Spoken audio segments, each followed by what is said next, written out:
Hello everyone, তোমরা সবাই কেমন আছো? আশা করছি ভালো আছো। চলে আসলাম ছোট্ট আরেকটি মিনি ভ্লগ নিয়ে। তো এখানে আমার মা, কাকি, আমি আর আমার বান্ধবী মিলে বেরিয়ে পড়েছি মাসি বাড়ি যাওয়ার জন্য। এমনি নর্মালি যাব, তো যেতে যেতে সুন্দর একটা ভোলেনাথের মূর্তি দেখতে পেলাম। তো আমার মাসি বাড়ি না একদম সামনেই ছিল, তো আমরা হেঁটেই চলে গিয়েছিলাম।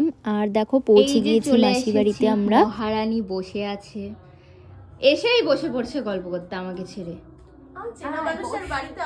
গাইস চা খেতে বসে পড়েছে সবাই। আমরা চা খেতে বসেছি, চা না খেলে তো বাঙালির হবে না। বাঙালি না, মন্টির হবে না, ঘন্টি বাজবে না। তো চলো গল্প করি, তারপরে চা খাওয়া হবে। একটু চা দিও, দিলে তো খাবি।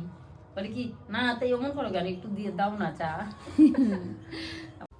এদিকে গল্প করতে করতে দেখি গিয়ে মাসি চা বসিয়ে দিয়েছে সবার জন্য।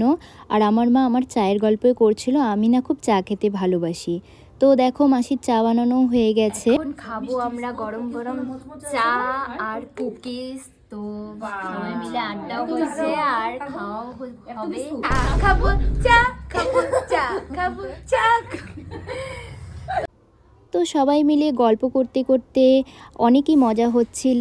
আর সবাই একসাথে থাকলে তো সেখানে অনেক আড্ডা, অনেক গল্প হয়। আর যেহেতু আমরা সবাই মেয়ে মানুষই ছিলাম, এখানের মেয়েদের টপিক তো একটার পর একটা হতেই থাকে। আর আমার তো এরকম সবার সাথে বসে গল্প করতে খুব ভালো লাগে, কারো বাড়ি গিয়ে। আর সবাই মিলে একসাথে থাকার মজাটাই আলাদা। তো অনেকক্ষণ থাকার পর রাত হয়ে গেল, তো বাড়িতেও আসতে হবে। তো দেখো বেরিয়ে যাচ্ছি বাড়ি যাওয়ার জন্য। সবাই মিলে অনেক গল্প হলো, অনেক আড্ডা হলো। এখন আমরা বাড়ি যাচ্ছি। আমি যাচ্ছি তো না, ওরা যাচ্ছে। ওর বাড়ি ও থাকবে, আমরা বেরিয়ে যাচ্ছি, সবাই এক এক করে বেরিয়ে যাচ্ছি। তো চলো।